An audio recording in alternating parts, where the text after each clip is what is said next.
안녕하십니까, 이진우입니다.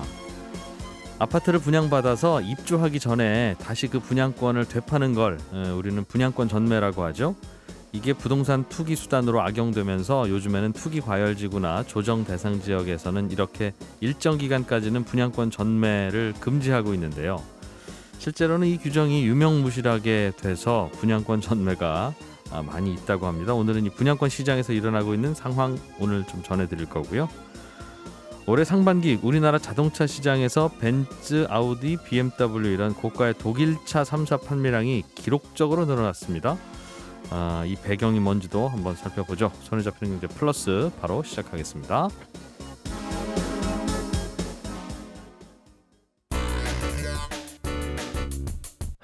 오늘 왜 이래요? 예, 오늘도 주식시장은 좀 부진한 모습이네요. 코스피 시장은 0.47%, 코스닥 시장이 많이 떨어지는군요. 마이너스 1.4% 하락 중입니다. KB증권의 신동준 리서치센터장을 전화로 연결했습니다. 주식시장 이야기 좀 들어보죠. 안녕하십니까? 네, 안녕하세요. 예, 오늘 상황은 뭐 어떤 영향을 좀 받은 건가요? 두 시장이 모두 좀 낙폭이 있네요. 아침에는 플러스로 시작을 했는데요. 예. 특별한 뉴스가 있었던 건 아닌 것 같은데요. 외국인들이 좀 매도하면서 마이너스로 살짝 전환을 했습니다. 예. 지금 이 순간에는 또 조금씩 반등하는 모습이라서 뚜렷한 방향성이 보이진 않는 것 같고요. 네. 그동안 많이 올랐으니까 최근의 데이터의 흐름들은 조금씩 천천히 좋아지는 속도가 좀 줄고 있어서 예. 아무래도 좀 걱정들이 많은 그런 상황이라고 보셔야 되겠죠. 네. 전반적으로는 그럴 수도 있고 내리는 날도 있긴 합니다만 네. 신동준 센터장께서 올해 초부터 올해 시장 네네. 전망하면서 한 7, 8월 무렵에는 조금 출렁거리고 약간 좀 불안한 모습도 있을 수는 있겠습니다. 이렇게 전망하셨던 네네, 게 맞습니다. 기억이 나서 맞습니다. 7월인데 그게 오늘인가? 제가 생각도 좀 들고요.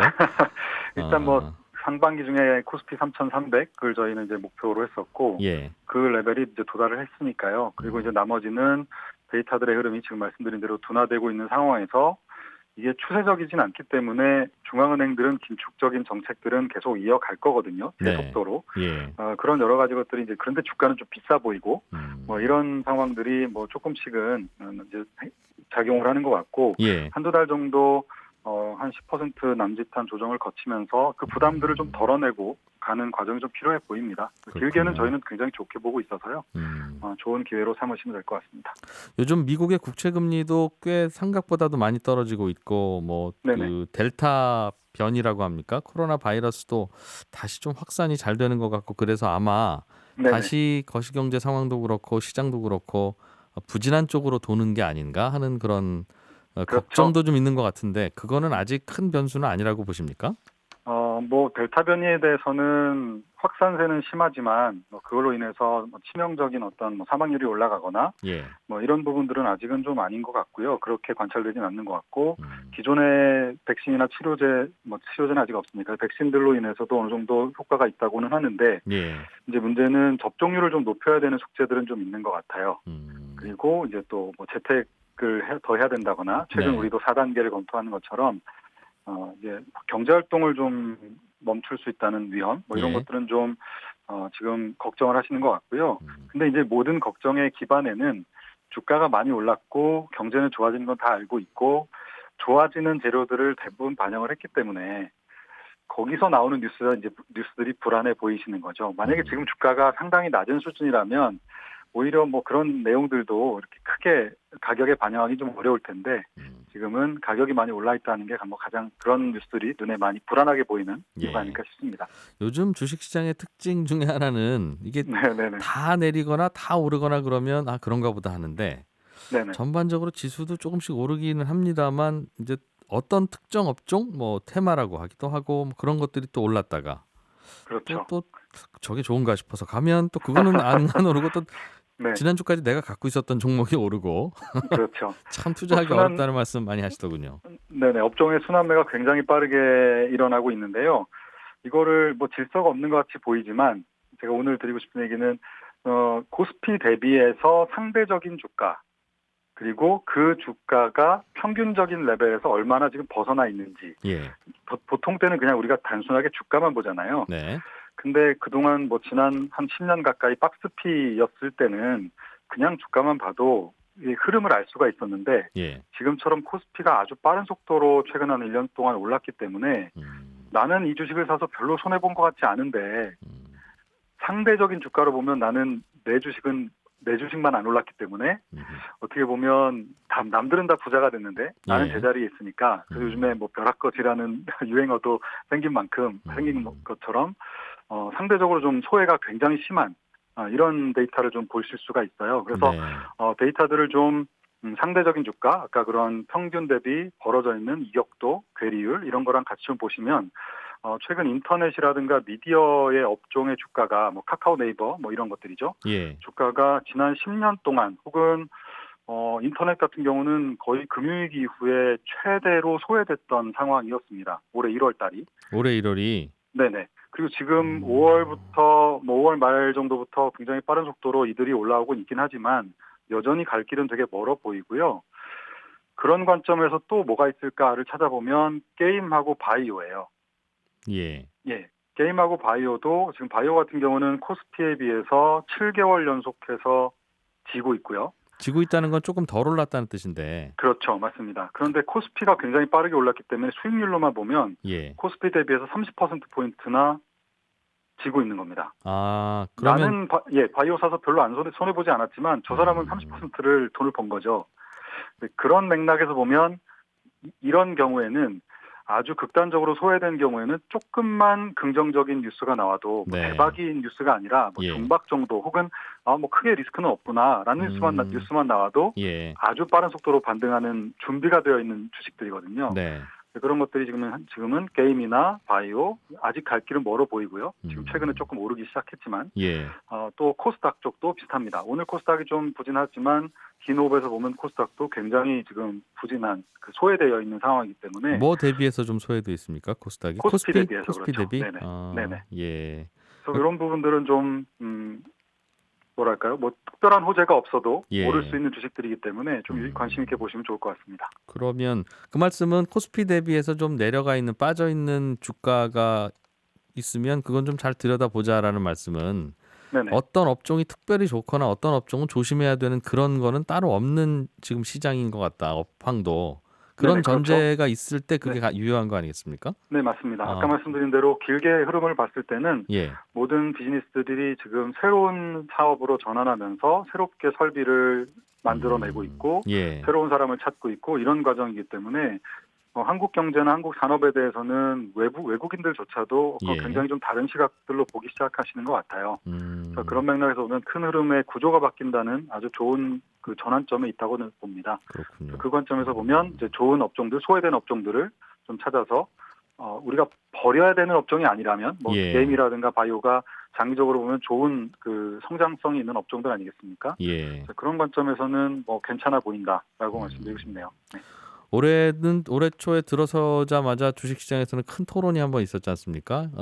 여전히 그 성장주라고 불리는 네네. 뭐 인터넷 뭐 등등에서 네네. 성장이 많지만 지금 당장은 뭐 특별한 큰 실적이나 이런 거는 잘 안 보일 수도 있는 그런 업종과 네네. 뭔가 이제 공장 잘 돌아가고 경기 좋아지면 오르는 뭐 금융 혹은 뭐 화학 뭐 이런 종목들을 사야 한다는 의견 두 가지가 네네. 있었는데 네네. 굳이 지금 이제 하반기에 무게를 둔다면 어느 쪽이 좀 나아 보입니까? 이제 7월 달에 2분기 실적이 발표될 겁니다. 지금 말씀하셨던 금융이나 철강, 화학 이런 업종들은 실적이 굉장히 좋을 거예요. 예. 상반기에 공급 병목의 수혜주들이었기 때문에 반대로 지금 말씀하신 성장주, 뭐 게임이라든가 이런 쪽들은 부진하겠죠. 예. 저는 그 타이밍이 반대 방향으로 매매해야 되는 역발상이 좀 필요한 시점이라고 봅니다. 왜냐하면 하반기에는 상반기만큼 이익이 가파르게 올라오진 않을 거기 때문에 예. 이익이 어떻게 보면 잘 나오는 기업들을 사야 되는데 지금 아까 상반기에 공급 병목의 수혜를 얻었던 업종들은 상반기에 굉장히 빠른 속도로 이익이 났지 않습니까? 예. 그래서 이들보다는 저는 오히려 성장주 쪽에 꾸준하게 이익을 내고 있는 예. 상반기에 아주 급격하게 이익을 냈다가 좀 쉬었다가 이런 업종보다는 꾸준하게 성장성 있는 업종을 투자하는 게 맞는 부분이라서 네. 여전히 저희 성장주를 지금은 사야 되는 타이밍이다 이렇게 보고 있습니다. 뭐 네이버, 카카오, 반도체 뭐 이런 거 말씀하시는 거예요? 맞습니다. 네네. 게다가 이제 장기금리도 조금씩 안정되고 있기 때문에 미래 이익을 현재로 땡겨서 반영하는 성장주에는 더 좋은 재료들이죠. KB증권의 신동준 리서치 센터장이었습니다. 고맙습니다. 네, 고맙습니다. 부동산에 투자할 만한 상품들은 종류를 들어보면 여러 가지가 있죠. 아파트, 그리고 아파트가 아닌 집들, 뭐 주택, 토지 다양하게 있는데 분양권이라고 하는 것도 사실상 이제 지어지는 아파트와 거의 같은 의미니까 이것도 투자 대상이 되기도 합니다. 요즘 그런데 분양권 시장에서 여러 가지 규제나 혹은 편법들이 서로 엉키다 보니까 참 다양한 해프닝도 벌어지고 있고 구멍들도 숭숭 좀 뚫려 있어서 뭔가 좀 고민이 필요하다는 말씀을 하시는 분이 계셔서 오랜만에 모셨습니다. 포컴마스의 최상욱 대표님 어서 오십시오. 네, 안녕하세요. 최상욱입니다. 예, 분양권이라고 하는 건 이제 아파트 이른바 당첨되면 네. 받는 거죠. 네, 해당 주택 입주자로 선정된 날로부터 예. 그 이제 분양권이 생기는 거죠. 당첨됐어. 그럼 나한테 분양권이 생기는 거고. 네. 이제 이거 들고 완공되면 입주할 때 이 분양권 보여주고 입주하고 잔금 내면 되는 거고. 맞아요. 그러면서 소유권 이전 등기를 하고요. 예, 그런 것인데 네. 이게 요즘은 규정이 뭐가 좀 바뀌었습니까? 즉 예전에는 그냥 그 들고 있다가 중간에 팔기도 하죠. 네. 나 안 들어가고. 과거에는 네. 분양권이 뭐 1순위부터 경쟁률이 매우 치열한 지역도 있었지만 그렇지 않은 지역도 있다 보니까 네. 그래서 이게 분양권도 1순위, 2순위 그리고 2순위에서도 미달나면은 소위 줍줍이라고 해서 무순위로도 들어가고 예. 네, 그러면서 분양권을 준공 전에 전매를 하는 과정에서 분양권에 프리미엄이 붙어서 준공 그렇죠. 시점에 이미 높은 가격으로 거래되는 케이스가 많았는데 이거를 분양권 같은 경우에는 주택으로 계산이 안 되다 보니까 지금까지는 예, 그 당시에는요. 네네. 그러다 보니까는 분양권에 좀 투자 수요가 많이 몰렸었거든요. 그래서 2020년 그 전부터 규제를 해왔지만 2020년 8월 달에 좀 대대적인 수정을 거쳐가지고 분양권 전매 기한을 강화를 했습니다. 그래서 뭐 투기과열 지역에서는 소유권 이전 등기 시까지 분양권 전매를 못 하는데 최장 5년. 입주 때까지 분양권은 못 파는데. 네네. 근데 그 입주가 네. 뭐 좀 이거는 농담처럼 들리실 수도 있지만 뭐 공사하고 있는데 멈춰준다든가. 뭐 나왔다 어떤 다른 이유로 그러면은 실제 몇 년 그러니까 뭐 3개월이든 6개월이든 길어질 수가 있잖아요. 그러면 입주 때까지 막 7년, 8년, 10년 걸릴 수도 있으니까 이론적으로. 네, 그래서 소유권 이전 등기 시까지 단 맥스 5년 이게 투기과열지구고요. 예. 그리고 청약 조정지역 같은 경우에는 이게 소유권 이전 등기 시까지 단 맥스 3년이에요. 그리고 분양가 상한제 적용 주택은 뭐 5년, 8년, 10년 등등 복잡한 기준이 따로 있습니다. 네. 그래서 지역별로도 있고 분상제 적용 주택에 대한 기준도 있는데 그게 중복되면은 긴 쪽을 한다. 아하. 네, 이렇게 되어 있는데 요즘에 좀 문제가 되고 있는 부분은 뭐냐면은 청약 조정 지역이 소유권 이전 등기 시까지 그리고 맥스 3년이다 보니까요. 청약 조정 지역은 뭘 의미합니까? 청약 조정 지역은 저희가 말 그대로 그 주택가격 상승률이 높거나 그래서 정부가 규제를 하는 그런 지역인데 그럼 그건 투기 지역, 투기 과열 지역 혹은 조정 지역 할 때 그 조정 지역의 그 청약 조정 지역 같은 의미죠? 네, 같은 예. 의미입니다. 그 예. 원래는 그러니까 조정 지역에서 청약 조정 지역을 결정하게 돼 있는데 현재 조정 지역과 청약 조정 지역이 완벽히 일치하고 있어가지고 똑같다고 예. 보시면 되고요. 예. 그 청약 조정 지역에서 그러니까 지금 수도권 전역이죠. 거기서는 소유권 이전 등기 시 또는 맥스 3년이다 보니까 이게 어떤 일이 생기냐면은 공사를 하는데 36개월이 걸리거든요. 보통 30개월에서 36개월 정도 걸려요. 지금은 그러니까 입주 때까지 못 팔거나 네. 분양권 받은 시점부터 3년이 안 지나면 못 팔거나. 네네네. 뭐 그 규제가 있는데. 맞아요. 예. 준공 입주하고 제가 소유권 이전 등기 때까지 못 팔거나 아니면은 예. 당첨일로부터 3년. 네, 당첨일로부터 3년을 했는데 만약에 공사가 애매하게 한 달 남았다. 네. 네. 그러면 그때부터는 분양권 전매가 되는 거예요. 그렇죠. 3년은 일단 됐으니까. 네네. 예. 그래서 이게 36개월이 넘어가는 공사에서는 36개월 이후부터 분양권 전매가 네. 그 소유권 이전 등기까지 된다는 의미가 되는데 이거를 또 살짝 응용을 해가지고 네. 시행사들이 입주 시점을 36개월 지난 시점으로 한 두세 달 정도 여유를 둬버리면서 일부러 공사를 늦게 해서 입주 소유권 이전 등기 시점을 한 3개월 딜레이를 시켜주는 거죠. 예. 완공은 됐는데 실질적인 주택 준공은 다 됐는데 네. 입주는 이제 시간을 길게 인터벌을 주면서 예. 초기 단계 분양권 투자자들이 엑시트할 수 있는 그런 시간을 주고 있어요. 왜냐하면 그 입주 시기가 먼저 오면 잔금 다 내야 되니까 분양권 네. 투자한 분들은 부담스러우니 맞아요. 이게 맥스 3년이니까 3년만 넘기면은 거래가 되잖아요. 되니까 그러니까는 계약금만 3년... 내고 산 분양권을 그냥 쉽게 딱 처분할 수 있게 해준다. 그렇죠. 잔금 안 내고. 그래서 이게 수도권에 공급하는 그런 청약 조정 지역 안에 있는 그런 신도시들에서 야. 36개월 지난 그런 분양권들을 입주 시점을 한 3개월 정도 시행사가 밀어주면서 예. 그 자연스럽게 거래할 수 있는 그런 룸을 열어주다 보니까 분양권 전매 제한 제도가 있지만 그럼에도 네. 불구하고 분양권이 실제로 매우 전매가 되고 있죠. 사고 팔고 예, 예. 그러니까 분양권 받은 지 즉 추첨한 지 3년 이후에는 네. 야. 근데 그러면 그런 분양권은 투자할 때 처음부터 이거는요. 사실은 그 이젠 전매가 안 되니까 잔금까지 다 치르고 입주하셔야 되는 거가 원칙이지만 저희 시행사에서 이 3년 후에 입주하고 잔금 치르는 걸로 저희가 공사 기간을 좀 만지작하든지 어쨌든지 해줄 테니까 이거 사시면 사실상 나중에 3년만 지나면 전매하실 수 있어요. 잔금 걱정은 안 하셔도 됩니다. 이렇게 하면서 팔아요?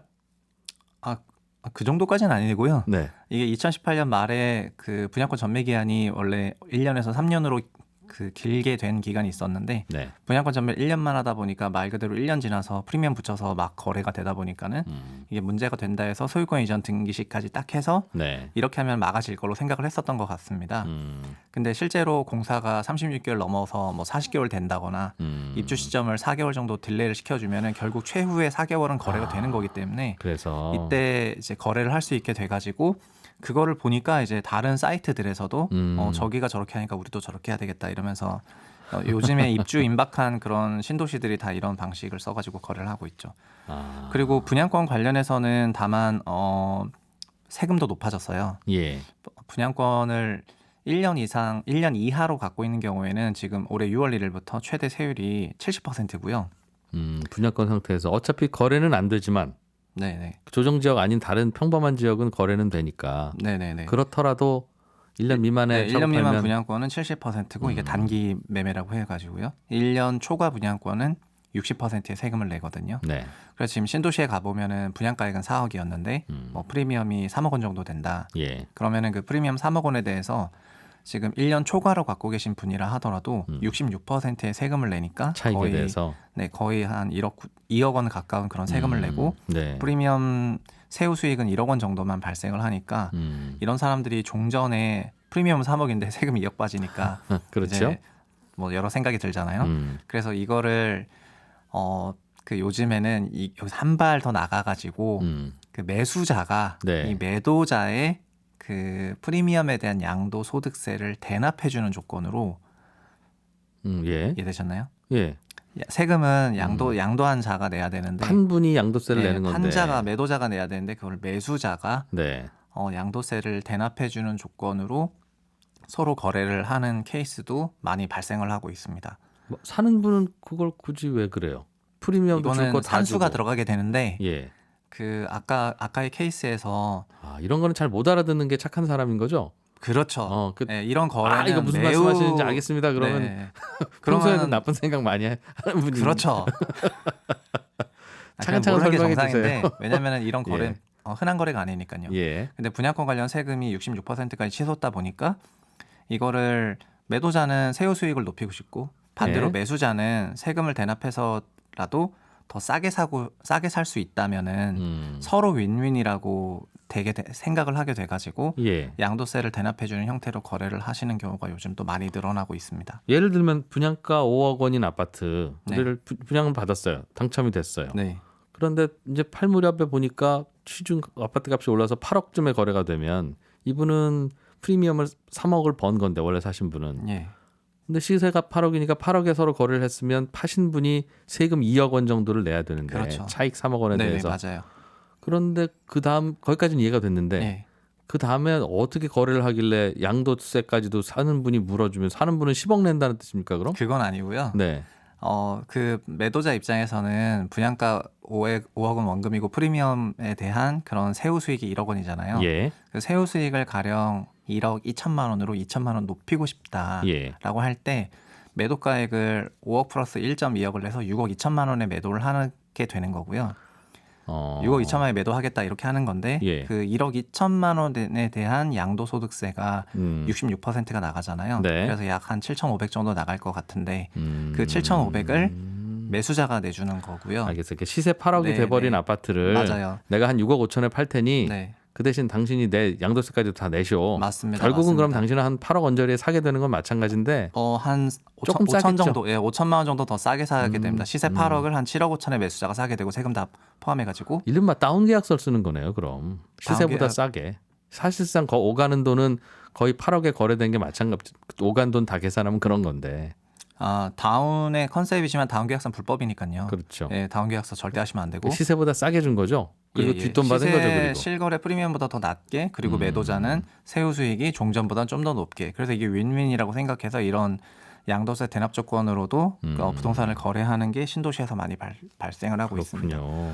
이게 제대로 보면 예를 들면 국세청이 제대로 작동을 하면 야, 이 동네 분양권은 지금 해서 아파트가 8억에 거래되는 분양권인데 이분들은 6억 5천에 서로 사고 팔았다고 신고를 했네. 한번 좀 들여다봐야 되겠다. 해서 들여다보면 오간 통장 이런 것도 나오지 않겠어요. 네, 정확한 말씀하셨는데요. 네. 분양권도 실거래가가 다 찍히거든요. 있죠. 근데 요새 저희가 주택을 매매 거래할 때 10만 원 단위로는 잘 거래 안 하잖아요. 예. 뭐 5억 8,640만 원 이렇게 그렇게는 안 거래를 하죠. 잘 안 하잖아요. 예.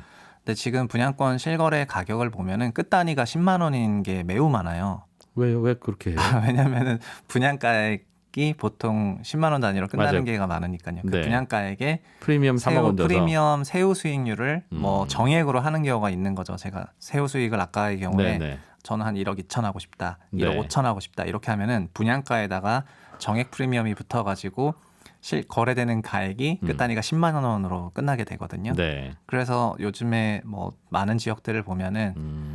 분양권 프리미엄 금액이 이런 식으로 붙어가지고 거래가 많이 되고 실제로 뜯어보면은 양도세 대납 조건으로 거래하는 그런 사이트들이 매우 많다. 근데 이게 투기과열 지역 같은 경우에는 최대 5년이어서 예. 입주 시점을 뒤로 늘리려고 해도 1년 반 이상 늘려야 되니까 현실적으로 불가능한데 네. 청약 조정 지역에서는 이게 3년이다 3년이니까 보니까 아파트 공사 기간이라고 완전히 비슷하니까. 네, 거의 비슷하니까 어차피 분양권 전매가 뭐 엄청나게 되는 게 아니라 한 3개월 정도만 돼도 될 거잖아요. 네. 그러니까는 자연스럽게 입주 시점을 좀 길게 잡으면서 해도 된다고 생각해서 이제 이거를 살짝 악용할 수가 있거든요.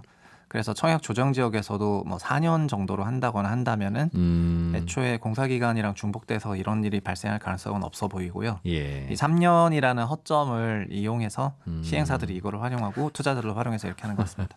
법 만들 때 되게 3년, 5년, 7년 이게 홀수로 대강 만드는데 네. 공사 기간 생각하면 4년 정도는 해야 이런 일이 안 벌어진다. 네, 맞죠. 그리고 분양권 거래 시세라고 하는 게 동네마다 다 있으니까 그거 네. 수시로 잘 파악하고 계시다가 너무 저가 거래된 거 있으면 좀 들여다봐야 된다. 네네. 그거 안 들여다보니까 자꾸 이런 거 시도하는 거죠. 맞습니다. 근데 이제 파는 분 입장에서는 좀 불안하긴 하겠어요. 이게. 아니요, 이 거래는 합법적인 거래이고 예. 뭐 판례도 다 있습니다. 다만 사람들이 모르는 방식이어가지고 매수자나 매도자가 양도세를 왜 제가 대납하죠? 이런 경우도 많기 때문에 거래가 안 성사되는 경우도 많고 프리미엄 총액 그대로 붙어서 실거래가 되는 케이스들도 많습니다. 아니 대표님. 예. 양도세라고 하는 건 예. 아파트를 사고 팔아서 생긴 차액에 대해서 세금을 물리는 건데 예. 이 세금 내기 싫어서 아파트를 싸게 판 걸로 치고 네. 그 대신 싸게 줬으니까 싸게 준 거에 대한 혜택을 매수자한테 판 사람한테 뒷돈으로 받으면 그 아파트 판값과 뒷돈이 더해져서 사실상 아파트 판값이 되는 거잖아요. 실질적으로. 근데 그거를 국세청이 이거 뭐 다 받으신 거 받아셔놓고 이렇게 신고하셨어요. 양도세 더 내세요라고 하면 그게 안 되는 걸로 이미 판결이 났다고요? 이 양도세를 대납하고 하는 방식은 예. 네, 현행 세법상에는 문제가 없습니다. 아 예, 그래요? 네. 그러면 그러니까 누가 양도세를 냅니까? 다 아니, 이렇게 그러니까 양도세를 계산하죠? 내는 거죠. 안 내는 게 아니고 예. 프리미엄 분에 대해서 양도세를 내는 겁니다. 그러니까 제가 시세 8억 원짜리 아파트를 네. 아까 6억 뭐 2천에 팔겠다라고 했을 예. 때 프리미엄 1억 2천에 대해서 양도세를 매수자가 내는 거죠.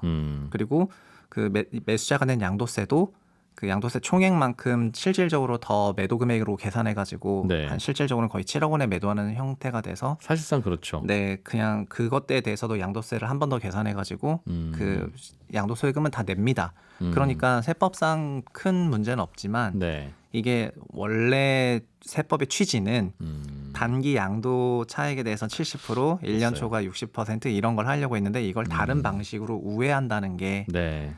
이러고 한다는 게 이걸 가능하게 했다는 게 조금 문제라는 거죠. 참 머리 잘 쓰시는 분들 많아요. 듣다 보면. 알겠습니다. 오늘은 여기까지 듣고 일종의 고발이네요. 이건. 이런 일 벌어지고 있으니 정부가 좀 잘 들여다보라고. 그냥 한 4년 정도로 바꿔주면 좋을 것 제도도 같습니다. 좀 바꾸고. 예. 알겠습니다. 포컴마스의 최상욱 대표님 고맙습니다. 네, 감사합니다. 요즘 고가의 수입차가 꽤 많이 팔리고 있습니다.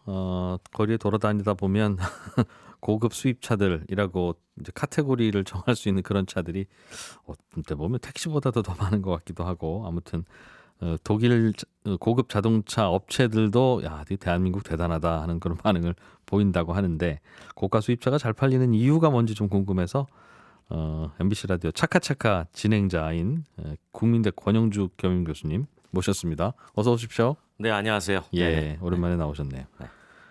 대부분 요즘 수입차들 많이 늘어나는 건 뭐 뉴스는 아니고 이제 알고 있는데 독일차가 주로 잘 팔립니까? 수입차 하면 뭐 미국차, 일본차, 독일차겠죠. 국내에서 판매되는 수입차의 60% 이상이 독일차죠. 벤츠, 아우디. 네, 물론 브랜드가 BMW. 독일이고 예. 그 중에는 독일에서 만들어져 오는 것도 있고 일부 차종은 이제 미국에서 만들어져서 오는 것도 있고요. 예. 근데 브랜드별로 이제 국가별로 비교를 해보면 확실히 독일차가 많긴 해요. 대표적으로 이제 뭐 벤츠 얘기 많이 하잖아요. 예. 5월까지 4만 5천 대가 팔렸는데 전년 대비 23% 증가를 했고 네. 포르쉐도 28.1%. 좀 비싼 차종이죠. 뭐 독일은 아니지만 그 롤스로이스 이런 차종은 100대가 팔려가지고 69.5% 증가. BMW 39.3%. 네. 이태리에서 그 유명한 차 있잖아요. 람보르기니라고. 네. 네. 그 차는 30.4% 증가. 이렇게 설명드리면 브랜드별로 선호도가 다르니까 네. 비교 자체가 되지 않는다고 할 수 있을 텐데 참고로 가격 기준으로 보면 네. 명확합니다. 7천만 원 넘는 수입차 비중이 5만 2천 대예요. 예. 43%. 전체 수입차 중에 지난해 이 비중이 40% 수준이었는데 조금 그런데 국산 늘었군요. 고급차도 인기가 높아요. 대표적으로 제네시스가 6월까지 7만 2천 대 판매됐는데 전년 같은 기간 대비 48.7% 증가했다. 이렇게 보시면 확실히 고가차 중에 많이 팔리는구나. 이거는 수입차가 많이 팔리는 게 아니라 고가차가 많이 팔리는 고가차가 거네요. 많이 팔려요. 수입차, 국산차 구별 없이 예. 근데 비쌀수록 많이 팔린다. 비쌀수록 많이 팔린다라고 볼 수도 있을 텐데 고급차를 찾다 보니 그 차가 비싼 거죠. 그러니까 소비자의 취향이 요즘 고급차로 넘어가는 고급차로 자꾸 집중되고 있다. 예. 그 중에서도 브랜드의 특징들이 있습니까? 즉 뭐 특정 브랜드가 더 잘 팔린다든가 하는 거는 그때 달라요? 특정 브랜드가 잘 팔리고 안 팔리고는 이제 브랜드 선호도에 따라 달라지는 거죠. 네. 예를 들어 자동차 쪽에서 프리미엄 브랜드는 여성들의 명품하고 많이 비유해요. 아, 여성들 명품 가방도 가격별로 이렇게 네. 브랜드가 있잖아요. 예, 예. 여기에서 가장 고가의 브랜드가 있고 또 중저가 브랜드가 있고 이런 것처럼 자동차도 브랜드별로 선호하는 경향이 있는데 예. 이제 그 중에서도 이제 독일차의 선호도가 높고 그 중에서도 이제 벤츠에 대한 선호도가 높으니까 그렇습니다. 벤츠가 많이 팔린다 이렇게 보는 거죠. 자동차 브랜드는 고가부터 다 아시는데 가방 브랜드는 굳이 언급 안 하시는 걸로 봐서 잘 모르시는군요. 아니 제일 위에 뭐 있다던데 네, 그쪽은 알겠어요. 예. 그럼 이유가 궁금합니다. 왜 자동차가 점점 비싼 차 쪽으로 소비자의 취향이 집중되는가? 이렇게 보시면 될 것 같아요. 제가 이걸 가지고 흥미로운 설명을 좀 가끔 드리는데 예. 그 메슬로우라는 유명한 심리학자가 있잖아요. 인간의 욕망은 뭐 5단계다. 아, 예. 가장 기본적으로 이제 생존의 욕구, 먹고 사는 게 의식주. 중요하다. 예. 그다음에 그게 안정화가 되면 이제 조금씩 즐기고 싶고, 그다음에 즐기고 싶은 것도 즐기게 되면 이제 나를 좀 드러내고 싶고, 그러다가 그 단계 지나면 남에게 존경받고 싶고, 네. 그 단계로 완전히 지나면 자아 실현해야 되겠다. 존경해주든 안 해주든 나는, 관계없는 거죠. 난 내가 옳다고 생각하고 좋은 일 한다. 네. 그게 자동차에도 비슷해요. 처음에 이제 소득이 보통 우리가 이제 만불 기준으로 보는데 예. 이제 $10,000 기준에서 보면 그때는 자동차는 바퀴만 있으면 돼. 굴러가는 게 자동차가 있다는 우선이야. 게 중요해. 예. 그렇죠. 예. 그러다가 이제 그 한 2만 불 정도가 되면 그때부터는 좀 놀러도 좀 다녀야 되겠어. 그때부터 SUV가 증가하기 시작해요. 인생을 즐기려는 본능이 네. 추가되는 2단계. 그렇죠. 예. 그다음에 이제 3단계가 되면은 남한테 드러내고 싶잖아요. 그죠? 그때부터 메슬로우 욕망 단계 중에 3단계. 그렇죠. 예. 그러면 이제 프리미엄 세단이 증가하기 시작합니다. 지금 딱 그 시기예요. 슬슬 남한테 어떻게 보이느냐도 중요하다. 네. 그다음 이제 4단계가 되면 프리미엄 중에서도 SUV가 증가합니다. 왜요? 이제 세단에서 다시 SUV로 넘어가는 거예요. 프리미엄급에서도. 그거 왜요? 더 좋은 라이프 스타일을 가져가야 되겠다. 그러니까 놀러 다니는 것도 예. 좀 고급스럽게 놀아야 되겠다. 이런 욕망이 발현이 되고요. 예. 그 단계를 지나면 이제 차 안 타고 다녀야지. 자아 실현 단계니까 이제 남이 나를 어떻게 보든 관계없어. 나는 이미 그렇게 인정받고 있어. 그러니까 1단계는 의식주, 자동차로 치면 바퀴만 달리면 돼. 그렇죠. 2단계는 즐겨야 되는 인조이, 네. 자동차로 치면 SUV, 네. 트렁크에 많이 싣고 다녀야 되니까. 그렇죠. 3단계는 남한테 인정받고 싶은 거. 네. 그러니까 고급 세단. 그렇죠. 4단계는 존경까지 받아야 되니까 SUV로 가는 거죠. 프리미엄 SUV. 저분은 수수하기까지 하시네 하는데 차는 좋아야 되니. 그러니까 그러니까 고급 SUV. 네. 고급이긴 한데 수수하기도 하시네. 네. 5단계가 되면 그때는 이제 가장 선호하는 교통이 대중교통이에요.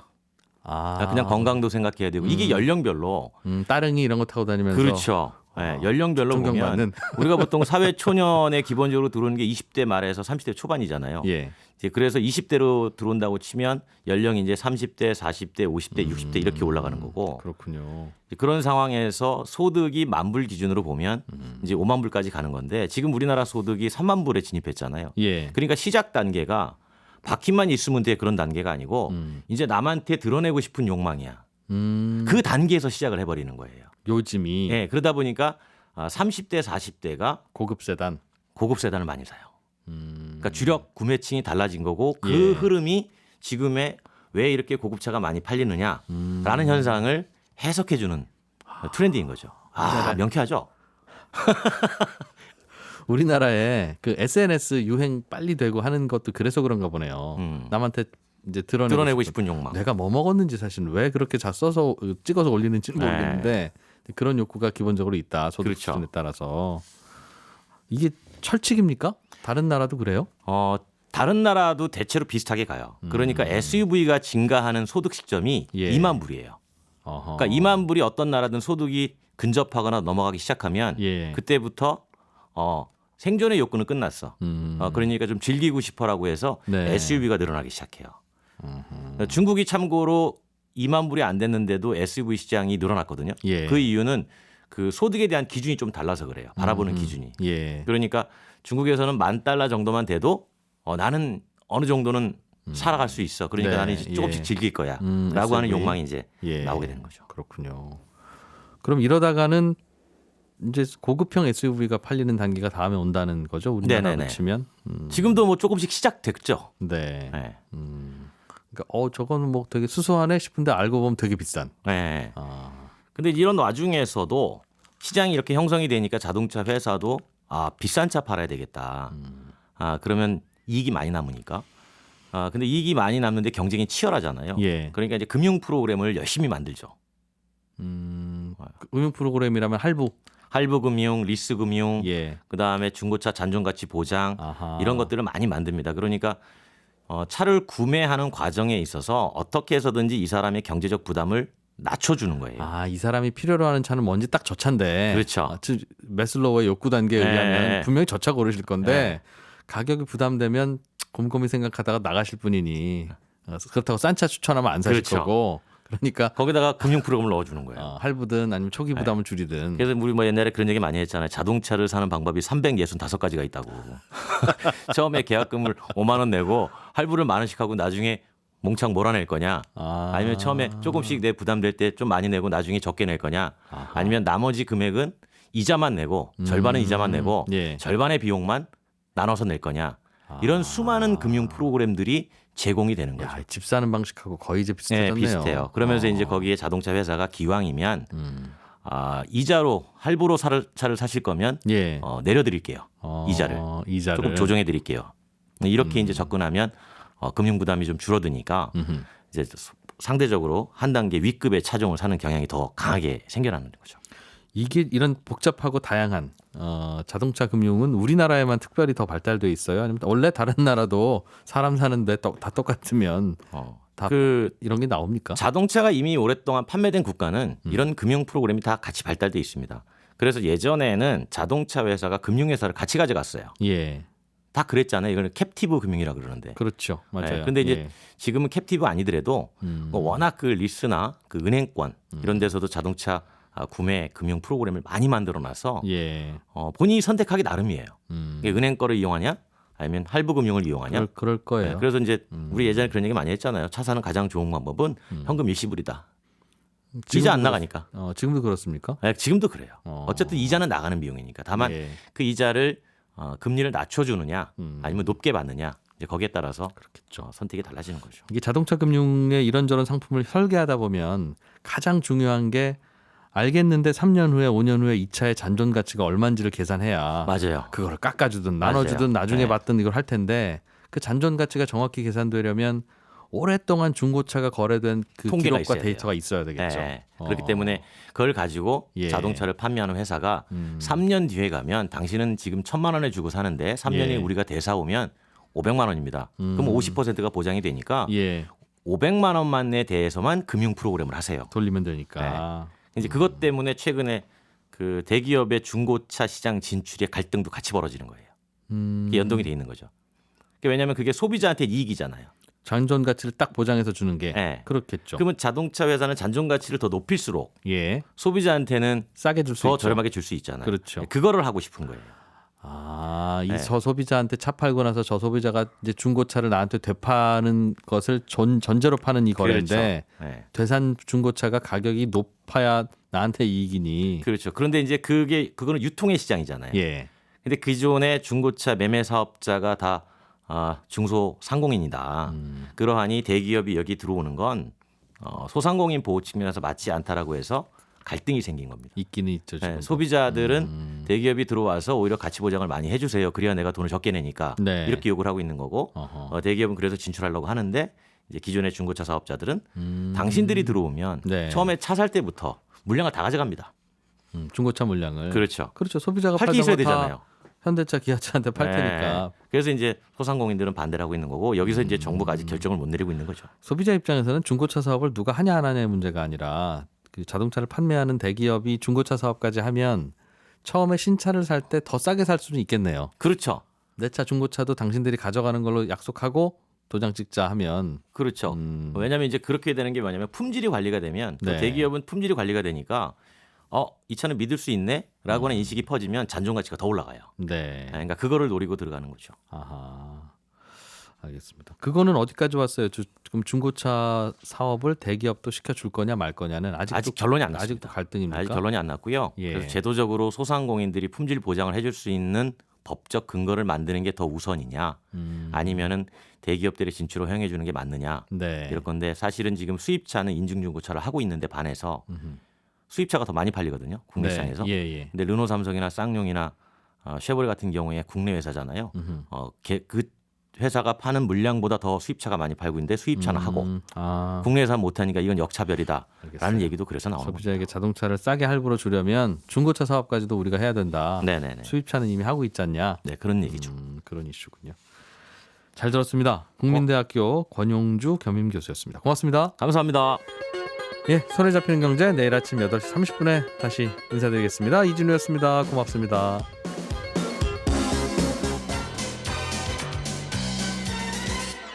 더 깊고 더 재미있는 경제 이야기 이진우의 손에 잡히는 경제 플러스